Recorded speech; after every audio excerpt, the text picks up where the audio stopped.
넷플릭스 3부작 다큐멘터리 시리즈 우리 어머니의 죄에서 소개된 충격적인 사건. 오늘은 아이다호를 발칵 뒤집어 놓은 체드 가이 데이벨과 로리벨로 데이벨 사건을 들여다보겠습니다. 1973년 캘리포니아 샌 버너디노. 로리는 몰몬교로도 알려진 예수 그리스도 후기 성도교회 신자 가정에서 태어난 5남매 중 넷째였습니다.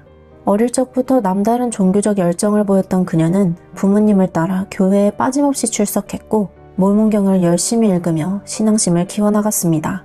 1992년 고등학교를 졸업한 로리는 같은 학교 친구였던 넬슨 얀스와 결혼했지만 단 6주 만에 이혼을 하며 첫 결혼은 그렇게 빠르게 막을 내렸습니다.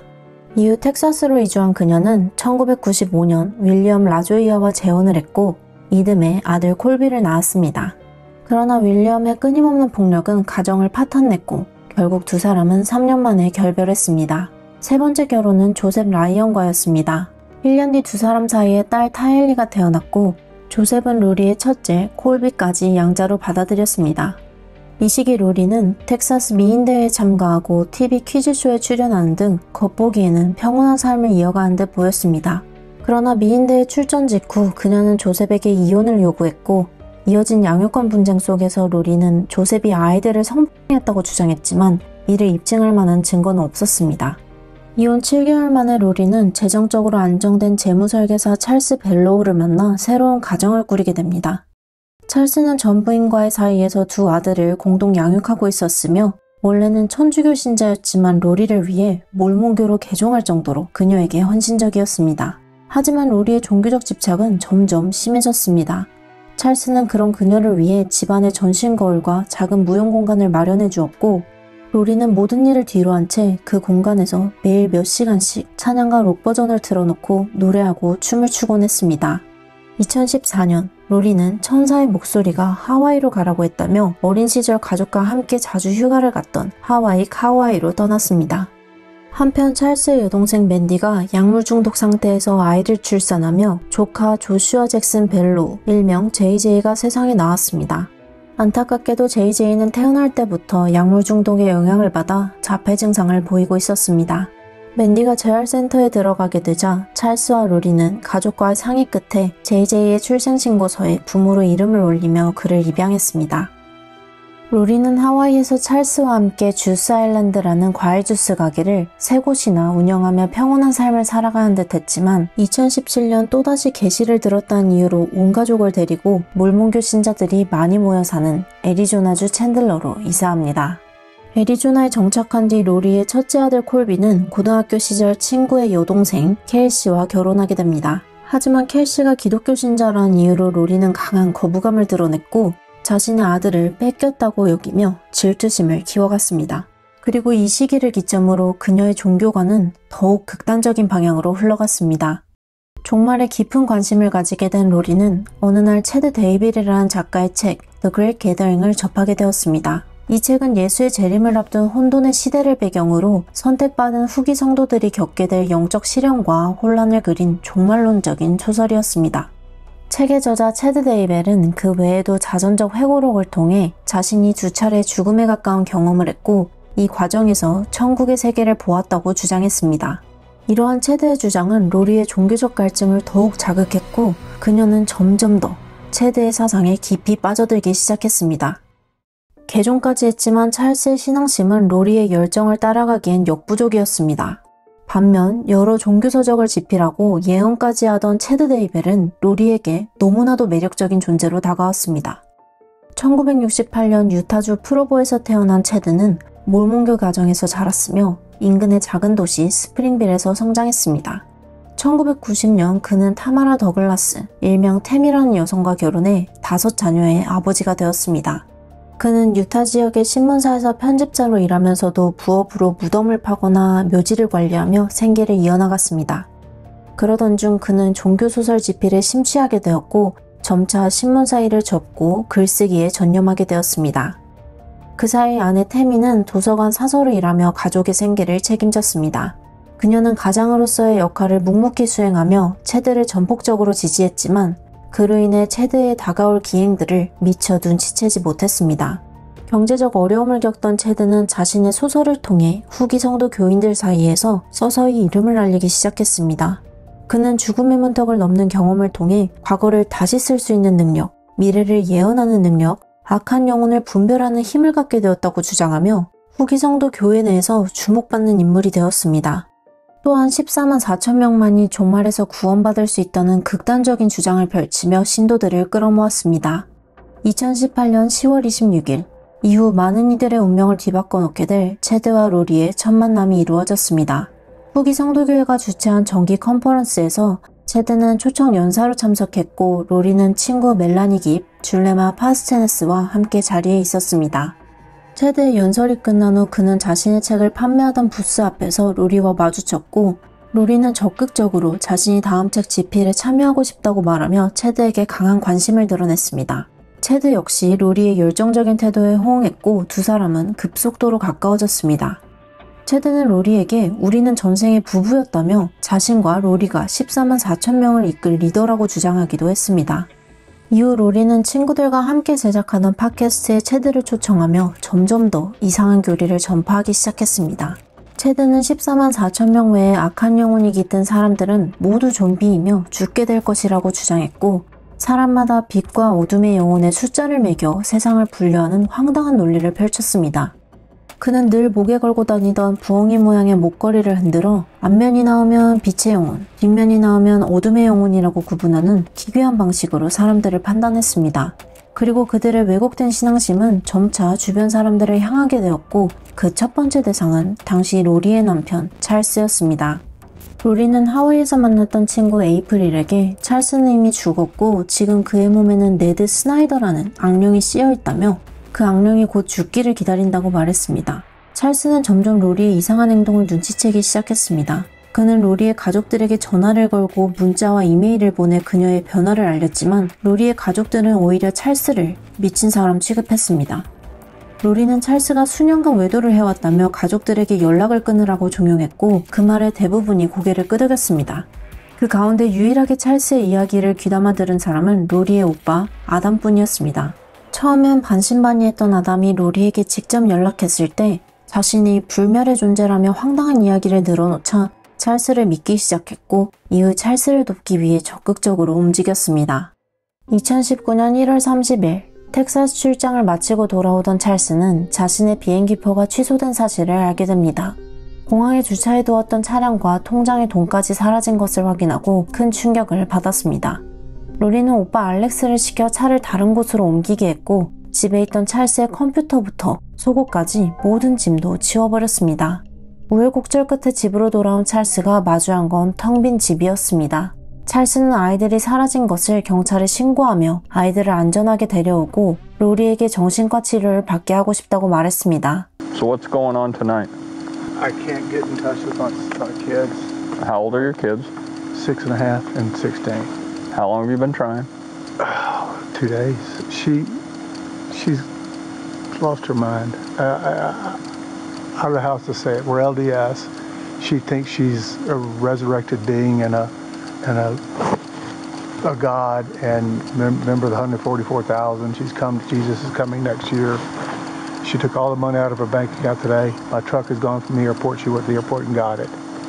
I just flew in from Houston, from Dallas. So where's your truck? I don't know. Okay. So what makes her a danger to herself and to others? She threatened me, murder me, kill me. She threatened to murder you? Yes. And she said, how did she do that? My bishop right there is in the car. He was on the phone with me today when she said, I will have you destroyed. Is what she said there. Okay, that's not a threat to kill you. Yesterday was a threat to kill me. Okay. What did she say yesterday? She said, you're not Charles. I don't know who you are, what you did with Charles, but I can murder you now with my powers. Has she been to a doctor? No, she won't go to the doctor because she's a translated being, and they would find out that she's translated. She cannot be killed. She cannot die. And that's what she thinks? Yes. Okay. Okay. So she at this point doesn't think you are her husband? She thinks I'm Mick Schneider. Who's Mick Schneider? I have no idea. Okay. It's the name she used. I don't know where it came from. Okay. I'm just like, I'm as bewildered as you are. This is so foreign to me. I don't know what to do. I need help, and she needs help. She needs help. 하지만 경찰은 법적으로 도울 수 있는 방법이 없다는 답변을 내놓았습니다. 다음날 아침 찰스는 아들 JJ가 학교에 가야 했기에 로리를 만날 수 있을 것이라 판단하고 아들의 학교로 향했습니다. 그곳에서 그는 로리의 차키와 휴대폰을 손에 넣은 뒤 다시 경찰에 신고했습니다. 하지만 그날 오후 상황은 전혀 예상치 못한 방향으로 흘러갔습니다. 로리와 타일리 그리고 친구 멜라니 깁은 찰스가 외도를 했다고 주장하며 경찰을 설득했고 애리조나주 길버트 경찰들은 로리의 말을 그대로 믿었습니다. 그리고 오히려 찰스를 의심스러운 인물로 취급하며 사실상 사건을 외면했습니다. He's mad because I took the money out of our account, but it's a joint account, so he wants me to give him money.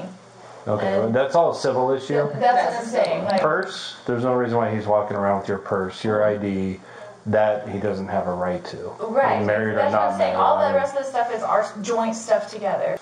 Find out what you need to do to prove yourself, because what it is committal paperwork. Right. They can hold you for 24, 48, however long they deem it necessary to get you evaluated. Right. Based off just what your husband said. Says. Yeah. Wow. So doctors play it Sorry. safe.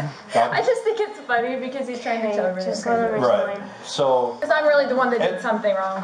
but well, here's the thing: is I don't know, and I'm not going to take sides. Right, no, but I just don't know. talking to you, I mean, I don't see you being a danger to yourself or anybody else. You got your kids to school. 이후 로리는 애리조나 집에 머물며 생활했고 찰스는 텍사스 휴스턴에 머물며 정기적으로 애리조나를 방문해 JJ를 돌봤습니다.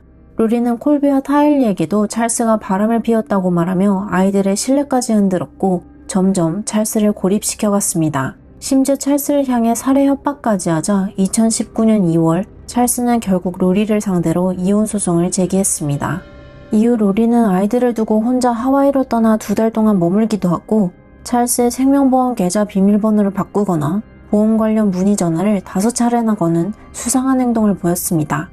그럼에도 불구하고 찰스는 여전히 로리를 사랑했고 그녀가 정신적인 치료를 받기를 바랐기에 한 달 만에 이혼 소송을 취하하고 별거 상태를 유지하기로 결정했습니다. 이후 로리가 잠시 텍사스에 있는 찰스의 집에 들어와 지내는 등 복잡한 시간이 이어졌습니다. 그러던 중 2019년 7월 2일 찰스는 충격적인 사실을 알게 됩니다. 로리가 자신의 이름으로 체드에게 이메일을 보냈습니다. 내용은 애리조나로 와서 야구 관련 글을 대필해달라는 부탁이었습니다. 찰스는 이 이메일을 아담에게 공유했고 이는 체드가 아내 태미에게 보여주며 애리조나에 갈 명분으로 삼았을 가능성을 시사했습니다. 찰스는 태미의 이메일 주소를 찾아내 두 사람 사이에 분명한 불륜이 있음을 알렸고 찰스는 로리에게 이 사실을 밝히며 이제 모든 것을 끝내자고 말했지만 로리는 도리어 화를 내며 그를 차단해버렸습니다. 아담은 이 충격적인 사실을 어머니 제니스에게 알렸고 가족들을 한자리에 모아 상황을 공유하려 했습니다. 캔자스에 살던 그는 애리조나로 날아가 부모님 댁에 머무르며 형 알렉스에게 연락을 시도했지만 알렉스는 끝내 아무런 응답도 하지 않았습니다. 이 상황을 직감한 로리는 알렉스에게 자신의 곁에 있어달라고 부탁하며 네드가 오늘이나 내일 사라질 거야 라는 의미심장한 문자를 남겼습니다. 그리고 2019년 7월 11일 찰스가 JJ를 데리러 가기로 예정된 바로 그날 아침 7시 37분 찰스가 아담에게 보낸 마지막 문자 알렉스가 여기에 있어요. 로리 집에. 오전 7시 50분 로리와 찰스의 휴대폰 신호는 집 주변을 벗어났고 7시 52분 로리의 집에서 두 발의 총성이 울려 퍼졌습니다. 곧이어 알렉스는 로리에게 전화를 걸었습니다. 같은 시각 찰스의 휴대폰 신호는 근처 버거킹 매장에서 포착되었고 트래버스루에 있던 차량 안에는 로리와 타일리가 타고 있었습니다. 오전 8시 6분 알렉스는 다시 로리에게 전화를 걸었고 이후 로리와 타일리는 월그린스 매장에 들러 슬리퍼 2켤레를 구입한 뒤 다시 집 쪽으로 향했습니다. 이들의 이동 경로 내내 찰스의 휴대폰도 같이 이동하고 있었지만 정작 찰스는 어디에서도 눈에 띄지 않았습니다. 알렉스가 총을 쏜 지 43분 뒤인 오전 8시 36분 그는 911에 전화를 2번이나 걸었습니다. Police or paramedic? Both. I'm in police and an ambulance. What's the emergency there? I got in a fight with my brother-in-law and I shot him in self-defense. And is he hurt or is he alive or? Yeah, there's blood. He's not moving. Okay, is he awake and responsive or unconscious? Unconscious. Okay, is he breathing? I can't tell. Okay, are you willing to go over to him and check? Sure. Okay, do you just let me know if you see his chest going up and down? How old is he? It's not moving. He's 60. Okay, Okay, and are you wanting to start CPR? No, I don't know how to do that. I can walk you through it. Okay. 하지만 그는 디스패처가 CPR을 지시했음에도 이를 따르지 않았고 현장에 도착한 경찰에게는 찰스가 야구방망이로 자신의 머리를 내리쳐 정당방위로 총을 발사했다고 주장했습니다. 그리고 그로부터 14분 후인 오전 8시 49분 로리와 타일리는 아무렇지도 않은 표정으로 현장에 도착했습니다. 이들의 태도는 너무나도 침착했고 마치 모든 상황을 이미 알고 있었다는 듯 흔들림조차 없었습니다. 경찰서에서 조사를 받던 로리는 미소까지 지었습니다. 로리와 타일리는 각각 다른 방에서 조사를 받았고 아침에 벌어진 상황에 대한 진술에서 일부 차이가 있었습니다. 로리는 찰스가 집에서 폭력적으로 행동해 알렉스와 찰스 사이에서 몸싸움이 벌어졌고 그 틈을 타 JJ를 학교에 내려다주고 오는 길에 타일리와 버거킹과 월그린스에 들렀다고 진술했습니다. 반면 타일리는 찰스가 엄마에게 고함을 지르자 자신이 이를 막기 위해 나서다 상황이 격해지자 곧바로 JJ와 함께 집 밖으로 나갔다며 총격 당시 상황은 보지 못했다고 덧붙였습니다. 이처럼 정황은 수상했지만 결국 알렉스의 정당방위 주장은 그대로 받아들여졌고 찰스의 죽음에 대해 그 누구도 법적 책임을 지지 않게 되었습니다. 하지만 찰스의 부모님은 쉽게 납득할 수 없었습니다. 찰스는 대학 시절 야구 선수로 활동한 전력이 있었고 만약 그가 알렉스를 먼저 공격했다면 단순한 타박상 수준이 아닌 머리가 산산조각 났을 것이라고 주장했습니다. 찰스가 사망한 직후 로리는 아들 콜비에게 찰스가 심장마비로 사망했다고 말했습니다. How did you learn that Charles had been shot by Alex? So I'm at work. It's like the middle of my day. And I think I called her that morning. She never answered. And she calls me and says, "Hey, bub." And I'm like, thinking it's a normal conversation. And she just kind of lightly says, "Well, I just want you to know that Charles came to the house this morning to pick up JJ because at this point, he's not living with them. They just moved back to Arizona and he's in Houston. And my mom had just basically brought JJ back. And that's a whole nother story. But she goes, yeah, we were in the kitchen and he had a heart attack and he passed away. And just simple as that.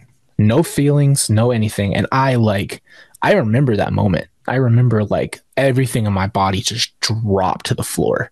And so towards the end of the day, I'm like, hey, I'm going to come by. And I'd never been to their house. That is how fast this all was. They had just moved back. Yeah, I just said, I have to come by and see you guys. I have to check up on you and talk to you. What is going on? And this is rough because this is definitely, I don't remember everything that she said, but she was basically Alex and Charles got in a fight and Tylee brought it bad out and they got into it and Alex had to shoot him or shot him in self-defense. She said self-defense. I remember that. And I'm cursing at her and I'm saying, what are you talking? The shock of someone passing away versus being killed it's not even the same realm. So now I'm hearing, oh, well, Alex actually killed. Was Alex there too? Yeah, he was there. And acting normal, just like a normal day? He was watching a movie with his bandage around his head. And he was the first one that said anything to me. About the shooting? Yeah, so I pointed at his head. I pointed at my head and went, what's this? Because he had a white bandage wrapped around. And he goes, something like, Charles hit me in the head with a bat and I shot him in self-defense. And I went, that's how I received the information first. So I go outside to my mom to have that conversation. She basically gives me a little bit of a different version or more detail of it. And neither one of them rattled at all. 그리고 로리는 찰스의 두 아들 콜과 잭에게는 황당한 문자만을 남겼습니다. 두 아들이 거듭 질문을 던졌지만 로리는 끝내 아무런 답변도 주지 않았고 연락을 끊어버렸습니다. 찰스의 장례식 역시 마찬가지였습니다. 로리는 일절 정보를 공유하지 않았고 결국 찰스의 직계 가족들은 발로 뛰며 수소문한 끝에 겨우 장례식 장소를 찾아야만 했습니다. 찰스가 사망한 지 4일 후 로리는 보험사에 전화를 걸어 약 13억 원에 달하는 생명보험금을 청구했습니다. 그러나 다행히도 찰스는 지난 2월 이혼 소송을 준비하며 수익자를 로리에서 자신의 어머니 케이 우드콕으로 변경해 두었기에 로리의 계획은 실패로 돌아갔습니다. Are you calling in reference to a death claim? Yes. May I have the name of the insured? L. Charles Vallow. And who am I speaking with? This is Lori Vallow. And your relationship to the insured? He's my husband. And what was the cause of his passing? Well, he was shot. 분노한 로리는 이 사실을 체드에게 알렸고 케이에게 협박 메시지를 보내기도 했습니다. 그 시점부터 찰스의 부모는 더 이상 JJ와 연락할 수 없게 되었습니다. 2019년 8월 31일, 로리는 체드가 거주하던 아이다호주 렉스버그로 이사를 감행합니다. 동행자는 알렉스, 타일리, JJ, 그리고 조카 멜라니 부드러였습니다. 9월 8일, 알렉스, 로리, 타일리, JJ, 이 네 사람은 옐로스톤 국립공원을 방문했고 이곳에서 찍힌 사진은 타일리의 마지막 생전 사진이 되었습니다. 같은 날 체드와 그의 아내 태미는 태미의 생명보험금을 최고 금액으로 인상했고 이튿날인 9월 9일 체드는 뜬금없이 태미에게 너구리를 싸서 불태운 뒤 집 뒷마당에 있는 애완동물 공동묘지에 묻었다고 문자를 보냈습니다. 9월 19일 아이다호에서 새롭게 구한 JJ의 부모는 로리와 친구 멜라니 깁이 나눈 충격적인 대화를 엿듣게 되었습니다. 그들은 JJ가 좀비로 변했고 그의 영혼이 몸에서 빠져나가야 한다고 말했습니다. 9월 22일 멜라니 깁이 자신의 애리조나 집으로 돌아가기 직전 알렉스가 잠든 JJ를 안고 있는 모습을 목격했습니다. 그리고 이것이 JJ가 세상에 마지막으로 모습을 드러낸 순간이었습니다. 이후 로리는 학교 측에 JJ가 다시는 등교하지 않을 것이라고 통보했고 부모에게는 루이지애나에 있는 할머니 댁에 가 있다고 거짓말을 했습니다. 이들의 수상한 행정은 여기서 끝나지 않았습니다. 로리의 조카 멜라니 부드로 역시 점차 로리의 영향 아래 몰두해갔고 후기 성도 교리에 깊이 빠져들었습니다. 2008년 결혼한 남편 브랜드 부드로와는 9년 만에 파경을 맞게 되었고 광신도처럼 변해버린 아내와 그 가족들의 반기를 든 브랜드는 로리와 체드의 어둠의 영혼 리스트에 올라가게 되었습니다. 2019년 10월 2일 브랜드는 애리조나의 새 집 앞에서 총격을 당했습니다. 다행히 총알은 브랜든을 비켜나 브랜든의 차를 향했습니다. 범인은 틴팅이 진하게 된 회색 지프 랭글러 차량을 타고 있었습니다. 이 기종은 뒤편에 타이어가 있는데 범행에 쓰인 이 차는 타이어가 없었습니다. 놀랍게도 이 지프 랭글러는 찰스가 생전에 타일리에게 선물한 차량이었고 차에 부착되어 있던 타이어는 아이다호 주에서 로리가 대여한 창고 안 CCTV에서 포착되었습니다. 추후 수색된 이 창고에서는 타일리와 JJ의 물건들도 있었습니다. 이후 몇 달에 걸쳐 이루어진 수사에서 밝혀진 브랜든을 공격한 운전자는 알렉스였습니다. 알렉스는 범행 전 체드와 연락을 하며 대포폰을 사용했고 이후에도 지프 차량에 있던 타이어를 숨기기 위해 창고를 들락날락했습니다. 다음 타깃은 체드의 아내 태미였습니다. 2019년 10월 알렉스 콕스는 그랜델 드랍이라는 총알에 대해 검색했고 태미가 몰던 차량 기종인 다지 다코타 유리창을 뚫을 수 있는 총알에 대한 정보를 찾았습니다. 그는 대포폰을 준비하고 장거리 사격을 연습하는 등 치밀한 계획을 세웠습니다. 그리고 그날 저녁 알렉스는 태미를 향해 총을 여러 차례 발사했으나 모두 불발되었고 태미가 911에 신고를 하며 알렉스는 황급히 그 자리를 떠났습니다. 그러나 이후 그녀를 지켜줄 사람은 아무도 없었습니다. 살인 미수 사건이 벌어진 지 불과 열흘 뒤인 10월 19일 체드는 아내 태미가 자다가 갑자기 숨졌다고 신고를 했습니다. 집에 온 의사와 구급대원들에게 태미가 가지고 있지도 않던 질환을 각 사람마다 다르게 들먹이던 체드는 부검을 완강히 거부했으며 이 소식을 듣고 방문한 이후 길버트 부부는 놀라움을 감추지 못했습니다. 갑작스러운 아내의 죽음에도 침착한 체드의 태도에 한번 젊은 나이에 돌연사를 했음에도 불과 이틀 만에 장례식을 치르겠다는 말에 또 한 번 놀랐습니다. 체드는 태미는 원래 건강이 좋지 않았다며 빠르게 장례를 진행했고 태미 명의로 들어있던 2개의 생명보험에서 총 43만 달러, 약 5억 8천만 원을 수령했습니다. 체드는 장례식 도중 태미의 우울증을 언급하며 함께 살기 힘들었다는 말을 하며 주변인들을 계속해서 놀라게 했습니다. 그러나 길버트 부부를 더욱 충격에 빠뜨린 건 태미가 죽은 지 단 일주일 만에 체드가 결혼할 사람이 생겼다고 말했을 때였습니다. 그리고 11월 3일 체드와 로리는 하와이로 날아가 이틀 뒤 11월 5일 결혼식을 올렸습니다. 이날 이들이 낀 반지와 옷들은 태미 사망 12일 전인 10월 2일 로리가 아마존에서 찰스의 계정으로 미리 구입한 것이었습니다. 심지어 체드는 하와이의 한 부동산 중개인에게 이 집을 반려동물이나 자녀 없이 깔끔하게 생활하는 부부에게 주인분께서 임대해 주실 수 있는지 여쭤보고 싶습니다 라는 이메일을 보냈습니다. 결혼식을 마친 뒤 체드와 로리는 아이다호로 돌아왔고 11월 26일 이들의 아파트를 경찰이 방문했습니다. 두 달 넘게 손자를 보지 못한 JJ의 할머니 K가 실종 신고를 접수했기 때문이었습니다. 경찰이 처음 마주한 것은 알렉스와 체드였습니다. 이들은 JJ를 루이지애나에 있는 할머니 집에 보냈다고 말했지만 정작 K가 신고를 접수한 당사자라는 점을 지적하며 로리에 대해 묻자 체드는 로리를 잘 모른다고 잡아떼었습니다. 잠시 후 등장한 로리는 JJ가 애리조나에 있는 친구 멜라니 깁의 집에 가 있다고 진술했습니다. 로리와 체드는 멜라니에게 경찰들이 연락하면 연락을 받지 말라고 하거나 JJ의 할머니 K의 집에 가 있다고 말하라고 했습니다. JJ의 행방을 확인하기 위해 아이다호 경찰들은 애리조나 경찰에 협조를 요청했고 멜라니는 며칠간 JJ를 돌보다 다시 아이다호로 보냈다고 거짓말을 했습니다. 그러나 뭔가 이상함을 감지한 그녀는 이후 로리와의 통화를 녹음하기 시작했습니다. Hi, Chad. Hey, Lori.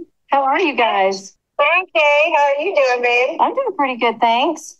I was wondering, where are you guys? We're just hanging out. Hanging out? Are you in Idaho? We're in Idaho. Oh, okay. I just wanted to ask you a question, if you don't mind, Lori. Yeah, I want to know, you remember we talked about JJ going to Kay's house, and you told me they went there, and now he's not there?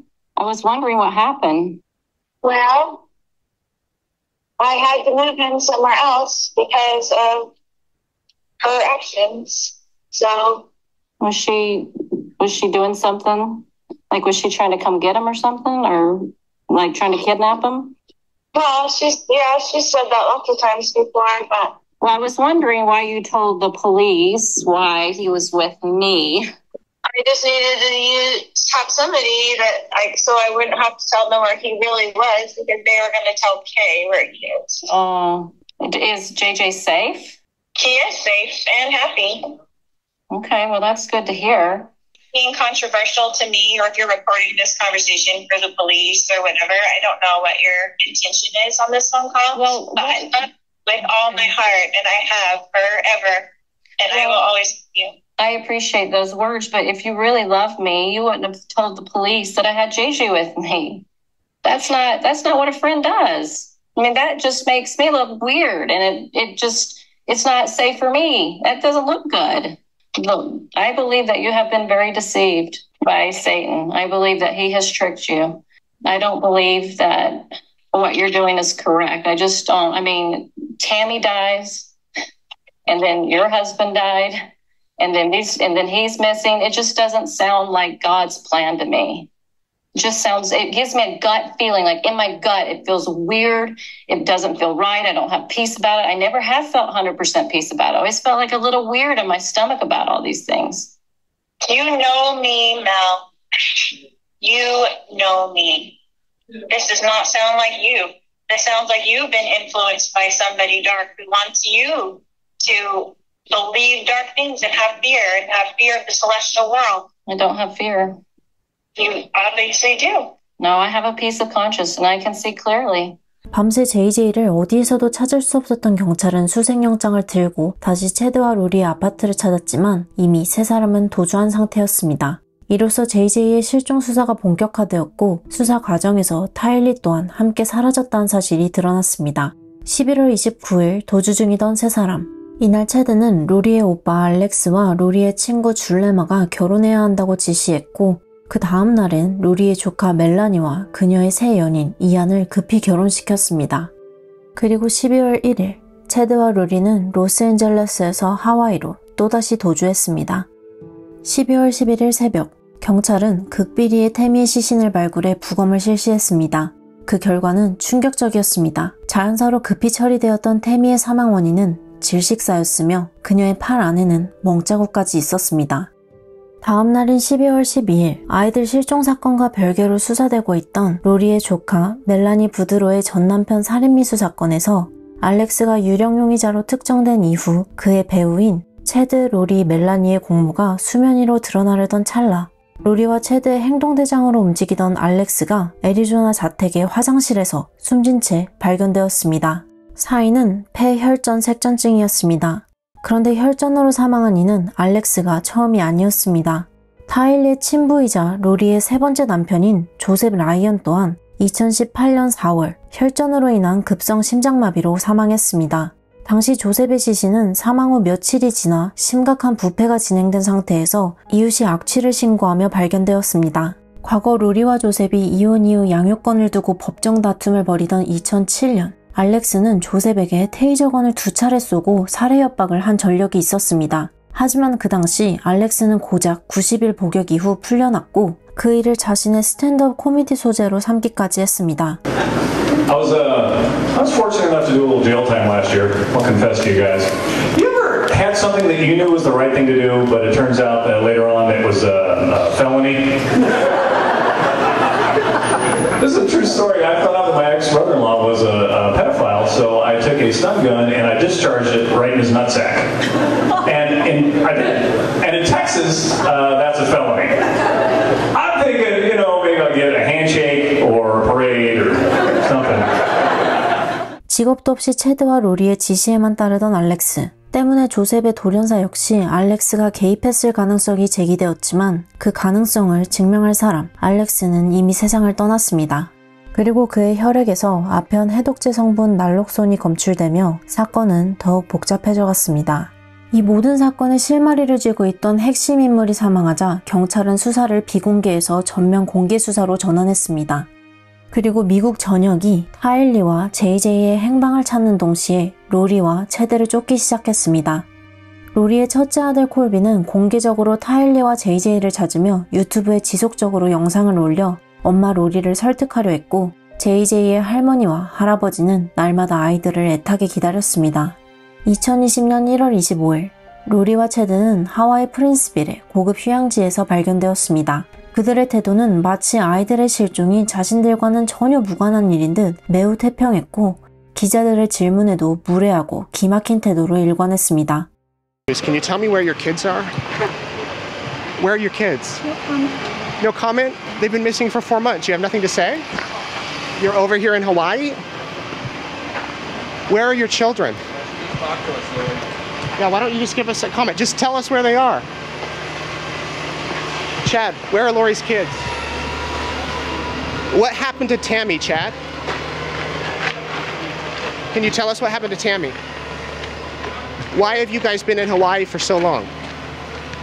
Listen, just tell people what's happening. There's people around the country praying for your children, praying for you guys. Why don't you give us answers? That's great. That's great. That's great that they're praying for you, praying for your kids. What? You have nothing to say? Did you do something to your children? Are your children still alive? 아이다호 아동보호국이 5일 안에 아이들의 행방을 밝히라는 요구를 했지만 로리는 이를 거부했습니다. 결국 2월 20일 하와이에서 체포되어 무려 500만 달러, 하나로 약 65억 원이 넘는 보석금이 책정되었습니다. 체포되지 않은 체드는 3월 2일 ABC 방송과의 인터뷰에서 아이들이 안전하다고 주장했지만 구체적인 위치는 끝내 밝히지 않았습니다. 3월 5일 로리는 아이다호로 송환되었습니다. 예비심리에서 판사는 보석금을 100만 달러로 대폭 낮췄고 체드는 그 길로 길버트 부부를 찾아가 예수 그리스도께서 저를 이곳에 보내 로리의 석방을 위해 당신들의 집을 담보로 내어줄 수 있는지 여쭤보라 하셨습니다. 라는 터무니없는 요청을 했고 부부는 단호히 거절했습니다. 아이들의 행방은 여전히 미궁에 빠진 채 시간이 흘러 6월이 되었고 태미의 여동생 사만다가 언니의 죽음과 관련해 체드의 수상한 행동을 수사관들에게 알렸습니다. 그 과정에서 애완동물 공동묘지가 언급되었고 사만다는 위치를 특정해 주었습니다. 이곳은 2019년 9월 9일 체드가 아내 태미에게 너구리를 묻었다고 말했던 장소였습니다. 그리고 수사진들은 그날 오전 9시 21분부터 11시 39분까지 알렉스가 이 장소에 있었던 휴대전화 기록을 확인했습니다. 2020년 6월 9일 FBI 스와팀과 수사 관계자들이 대거 투입되어 체드의 뒷마당 반려동물 공동묘지 근처를 수색했고 그곳에서 토막난 채 불에 탄 타일리의 시신이 발견되었습니다. 시신에는 등기에 의한 손상, 예기에 의한 손상이 모두 관찰되었고 체드의 집 뒤쪽 창고에서 발견된 삽과 도끼에선 타일리의 DNA가 검출되었습니다. 타일리의 시신에서 약 15m 떨어진 나무 밑에서는 머리에 플라스틱 봉지를 쓰고 온몸이 박스 테이프로 칭칭 감긴 JJ의 시신이 발견되었습니다. JJ는 2019년 9월 22일 사진에 찍힌 이 빨간 잠옷을 그대로 입고 있었으며 시신을 감싼 테이프에서는 로리의 머리카락도 함께 발견되었습니다. 이 장면을 지켜보던 체드는 급히 차를 몰아 도주를 시도했으나 얼마 가지 못해 체포되었습니다. 실종 9개월 만에 참혹한 시신으로 발견된 두 아이의 사연은 미국 전역을 충격에 빠뜨렸습니다. 그동안 로리의 편에 서서 아이들은 안전할 것이라고 로리를 두둔하던 로리의 어머니와 여동생 썸머는 이 소식을 듣고 절규했고 수감 중인 로리에게 전화를 걸어 진실을 물었습니다. Did you know they were there? Can't talk about it.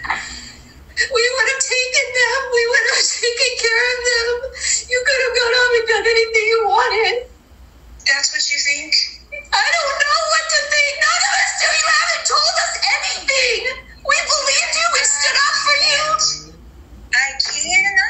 I would love to. You cut me and Mom off for 4 months and told everyone not to trust us because we'd tell Adam. And now we find this out and you expect me to just keep going on faith when there's been zero explanation and you expect me to just keep believing without ever having a question? Don't say that. That is what you're saying. Either explain it or don't expect me to not be upset and doubt you when the kids are on Chad's property. I love them with all my heart. I would have taken Tylee and JJ in a heartbeat. And everybody else would have too. You know that. If they were in any danger. I have no idea what happened. You're right. Nobody does because you said nothing. Because everybody sees what's on TV. That has nothing to do with TV. This is when you're in my conversations before you left and cut me off. And now you expect me to be there for you and you were going to abandon me. And if you weren't in jail, you wouldn't even be talking to me and we wouldn't even know they were dead still. 아들 콜비와의 통화에서도 루리는 전혀 죄책감 없이 자신은 잘못한 것이 없다고 주장했습니다. I prayed for my siblings who swore to me we're okay. I thought I could trust you to know that they're gone and you knew. And my phone's being texted by my little sister who's not even alive. My little brother who's the sweetest little kid ever. For what purpose? Can you tell me this is God's will for my whole family, including my stepfather, to be dead? Tell me right now that Jesus Christ, the Savior of the world, is on your side. You tell me that. I can't tell you that. They think I don't care about other people. What happened? Because you weren't there. So You're right. I wasn't there. I was kept in the lab. And one day, 2 kids you will know. Murder. One day, Murder. you will know what actually happened. You're right. Because you know what, Mom? And we all will stand there with everything into the light. You're absolutely right. He will convict the people who act in his name pure blasphemy. This funny? This is funny? This is funny. You're laughing. Like this is funny. I never wanted you guys to leave. I would have taken those kids in 1 second. I would bring them into my home and I would have taken care of them. That's not even a question to me. Yeah, everybody You can't say that, you know. Everybody says that. Well, you I did had everything for for just a them. week. While me and Peter Griffin run away together to Hawaii. That's what people are They thinking. were murdered, They're put in the assuming. ground, and then you walk away. No, you don't know that. No, that is not what happened. Mom, you've been saying that you've been wanting to tell me for a very long time, and you never say it. 2021년 5월, 아이다호 검찰은 본격적으로 로리와 체드를 기소했습니다. 체드 데이빌은 타일리, 제이지, 그리고 아내 태미 데이벨에 대한 1급 살인 혐의와 살인 공모 혐의, 그리고 태미 사망 이후 보험금 사기 혐의로 기소되었고, 로리 역시 두 아이와 태미 데이벨에 대한 1급 살인 혐의, 살인 공모 혐의, 그리고 사망한 자녀들의 명의로 사회보장급여를 계속 수령한 사기 혐의로 기소되었습니다. 이에 더해 로리는 세 번째 남편 조셉과 13년 전에 이혼했음에도 그의 사망 당시 가장 가까운 가족 및 친척으로 등록되어 있었습니다. 그로 인해 조셉 사망 이후 보험금 65,000달러를 수령했고, 이후 조셉의 딸 타일리 앞으로 매달 지급되는 1,500달러의 수당도 챙겨온 사실이 드러났습니다. 그리고 네 번째 남편 찰스의 죽음으로 인해 발생한 타일리 앞으로의 사회보장연금 또한 주머니에 챙겼습니다. 이후 FBI 수사관은 로리, 체드, 태미, 알렉스 그리고 타일리의 명의로 된 계좌나 신용카드의 수가 80개에 달했다고 증언하며 이들의 수상한 금전 기록들을 포착하기도 했습니다. 로리와 체드 체포 이후 그들을 향한 증언들이 쏟아져 나왔습니다. 로리의 옛 친구이자 알렉스가 죽기 전 2주간 아내였던 줄레만은 알렉스가 사망하기 전날 체드와 로리가 자신을 희생양으로 삼으려 한다며 두려움에 떨었다고 증언했습니다. 또한 알렉스와 1992년에 결혼해 1년도 채 살지 못했던 데비는 로리와 알렉스가 서로에게 부적절한 언행과 성적 접촉을 했으며 알렉스가 로리를 위해서는 무엇이든 했다고 증언했습니다. 무고한 찰스를 살해한 알렉스가 사망해 그에게 직접 죄를 물을 순 없게 되었지만 2021년 6월 찰스 벨로우 사망과 관련해 로리가 1급 살인 공모 혐의로 추가 기소되었습니다. 2022년 2월에는 로리가 조카 멜라니의 전남편 브랜드 부드로에 대한 1급 살인 공모 혐의로도 기소되었습니다. 세 번째 남편 조셉과 알렉스의 죽음에 대해서도 추가 수사가 이루어졌으나 혐의점을 발견하진 못했습니다. 하지만 수사에서 로리의 휴대폰에 녹음된 체드가 알렉스 사망 2주 전 알렉스에게 내린 축복의 말씀에서 은유적인 표현으로 알렉스의 죽음을 암시하고 그가 다른 사람의 죽음에 관여했다는 표현들이 공개되며 분명 알렉스의 죽음에 배후가 있다는 여론이 들끓었습니다. I lay my hands upon your head to give you a patriarchal blessing. I do so by the power of the Melchizedek priesthood which I hold, and in the name of Jesus Christ our Savior, who has authorized this blessing.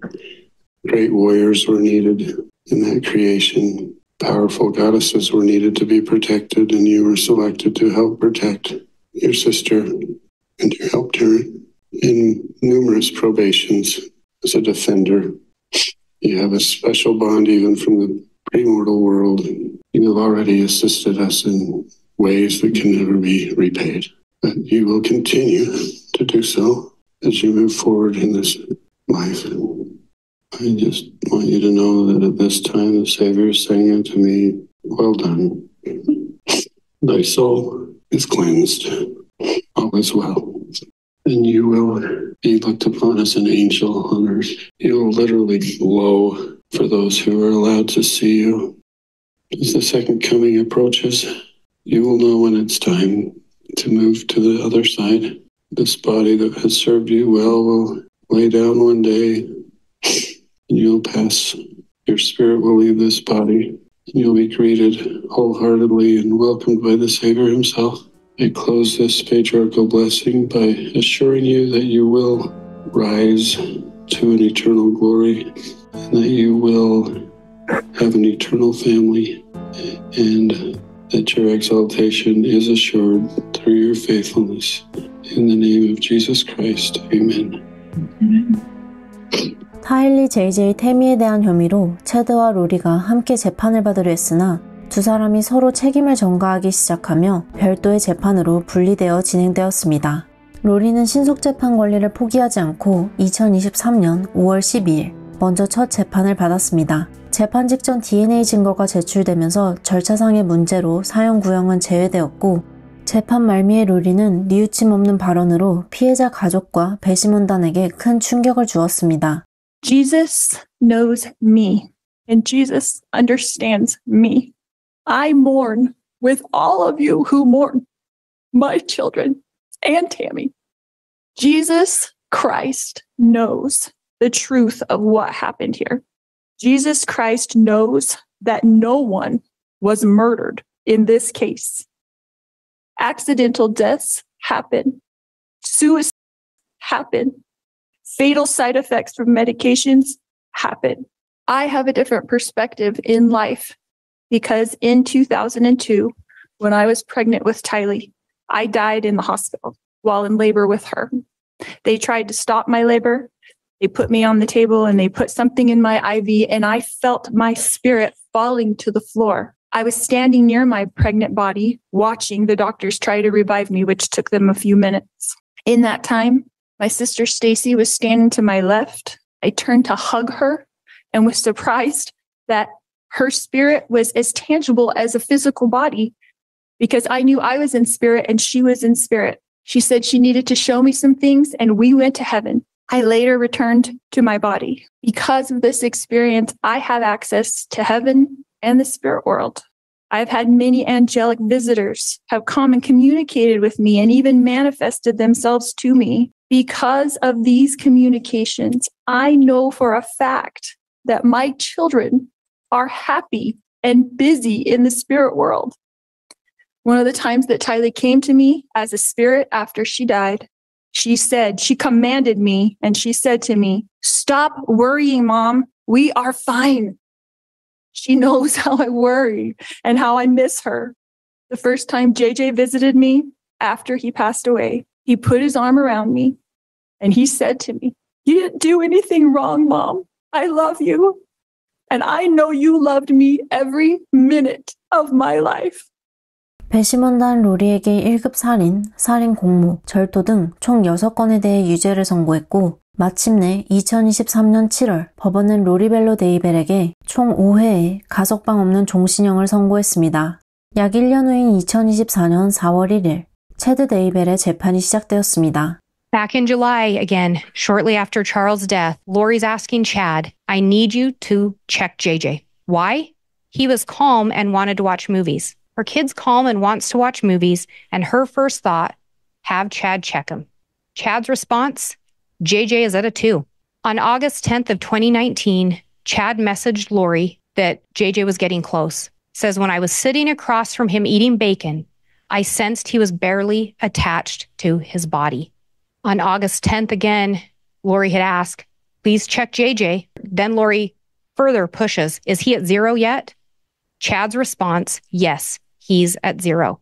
If Chad labels someone dark or a zombie, the body has to die. Chad determines the death percentage. When the death percentage hits 0, that person's been marked for death." The next morning, you heard from David Warwick that he asked where JJ was. Said, "I wanted to say goodbye to JJ before I left."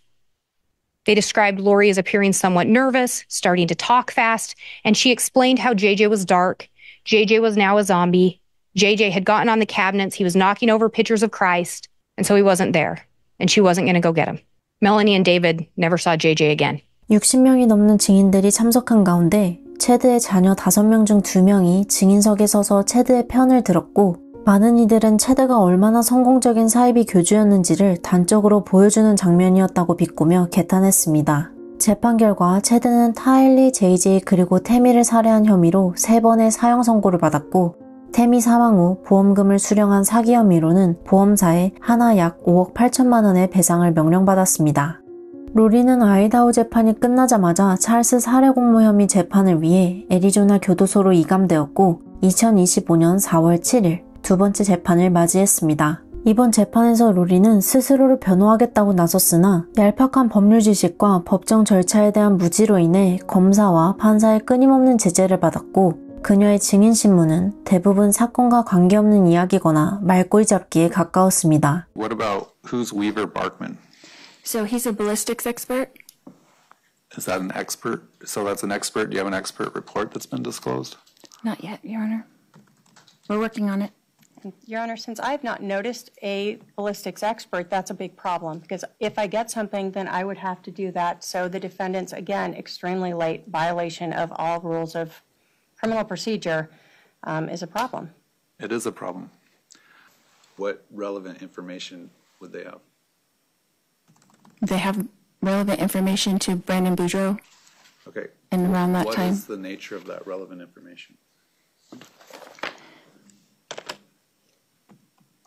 It will come apparent if they have to get up and testify, Your Honor. I will only call them if I need them. Well, they're going to be precluded if you can't give me some minimal what relevant information they have. Just saying that they're relevant doesn't make them relevant. Okay? Yes, and is this procedure that I have to say what each of my witnesses are relevant ahead of time and give my whole case in chief over to the state? It is? Yeah. That's how it works? That's the rules of law? Stop interrupting me. Yes. That is the rule of law. That's just what the state does. They tell you what relevant information each witness has. So if you can't tell me what relevant information they have, they'll be precluded. They both have had dealings with Brandon Boudreaux and Alex Cox. So, Okay, so does someone, that was a server for them at a restaurant. It doesn't make them have relevant information as to this case. Anyone who came into contact with Mr. Boudreaux or Mr. Cox had some interaction with them at some point in their lifetime does not make them a relevant witness. So what is their relevance?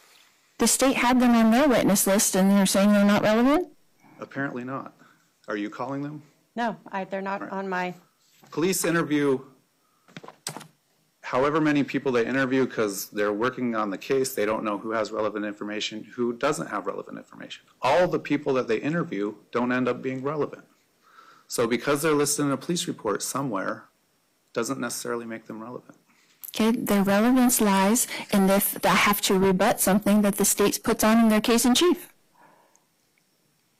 They're just called in case they need them. They're subpoenaed in case I need them. All right.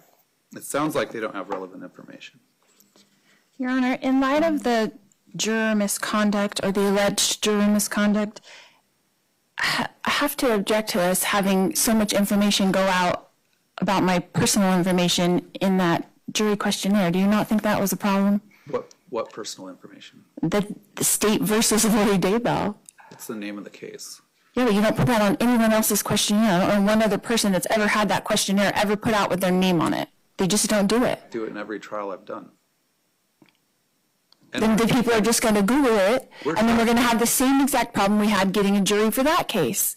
We're going to have the same exact problem. Are you done? Are you just going to keep... Okay. How do we screen for if people have heard about you if we don't include your name? Do you have a response to that? I'm just saying, you gave them the name and they're just going to Google it. They're instructed not to Google it. I'm going to include your name in the questionnaire. I don't think there was any other personal information or background information about you in that questionnaire other than your name. So was there any other issues you had with the questionnaire? No, Your Honor. I'd have to ask that you would recuse yourself from the obvious personal bias that you have against me and send us to master calendar for this scheduling of a trial. And what personal bias is that? A lot, obviously, the personal bias that you're showing right now and that you've shown on the FTR several times during the trial. Okay, well, I don't have any personal bias, all right? I've over-accommodated you on when you have to disclose things. In fact, your expert should be summarily precluded today, and I haven't done that. All right? So you denied every single one of my motions since for a year and a half that I've been here. Every single one of my motions has been denied. And have any of those motions not have merit? You've denied every single motion. I think I was here this morning about 15 minutes ago when I granted your motion to meet with your attorneys over the lunch hour. I have granted other motions of yours. Okay? That's the first motion that you've ever granted. Well, in my behalf. File motions that have a legal basis, and I might grant them. So you're saying none of my motions have had merit? Not many, no. And none of the motions that my first team, you denied every one of my first team's motions, you denied every one of my second team's motions, and now you denied every one of my motions until today. I haven't denied every one of your motions. Every single one of their motions was denied. Every single one of the second team's motions were denied, and all mine. So you didn't come into this with any bias against me in the first place? Again, file a motion that has legal merit. Okay. And none of my attorneys ever filed a motion with any legal merit? They filed a motion on your behalf, the first team, to preclude media coverage, and I issued my ruling according to the law. All right. They filed a motion to have you dressed out, not in jail clothes during hearings like this. Okay. That was not based in law. I denied that motion. So I've ruled on the motions as required by law. Without any kind of conclusion of law in them, just denied, denied, denied, denied. Does that not show a bias and a prejudice against one single person? All right. Are you done? Are you not going to recuse yourself? No, I'm denying your motion. Anything else? Objection, relevance, speculation. Yeah. Next question. I got it, Your Honor. Firefighter Kaczynski. Okay. Kaczynski, that's one I didn't have. It's possible depending on the person. Okay, that's fair. So we work in tandem together. We're the investigative body, and they're the scientific portion of it. Makes sense. And that can be with one shot. It can be with more than one shot. Okay, that's fair. Oh, that's right. The one I couldn't remember how to spell. I mean, Again, Your right now. Honor. Sustained, please don't testify. So you did go on a date with a married man, I went on a date with Charles. but you did not know he was married. I knew his divorce was not final. His divorce was not started. Okay. Okay. So in your text messages, you asked Charles if he was a good kisser. Is that correct? Maybe, sure. Did he answer that text message? I'm sure he did. Again, 611, harassment. I'll sustain the objection for relevance and hearsay. So are you trying to tell me and this jury that you went on one date with my husband and he told you all the details of our lives? I'm telling you the truth, and that's what I know. So you spent your whole date getting to know each other, talking about me? Don't flatter yourself. No, we did not spend the whole time talking about you. And when was the last time we had any communications? The last time I remember our communications was you and I were speaking in the kitchen when the family was over. Okay, so you think that was that time in 2018? I think so. Okay. And were we eating my green chili chicken enchiladas? Do not remember that. You do not remember that? Nope. Is that what I made every time we had a family get together, which was like 10 times a year? I don't remember that. Okay.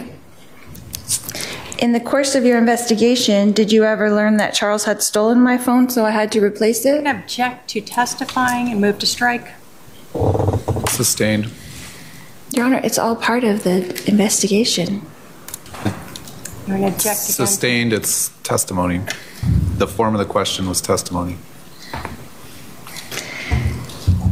Were you aware that after he gave it back to me that I kept both phones? I'm going to again object. Sustained. You have charged me with a crime. Is that correct? I have not, no.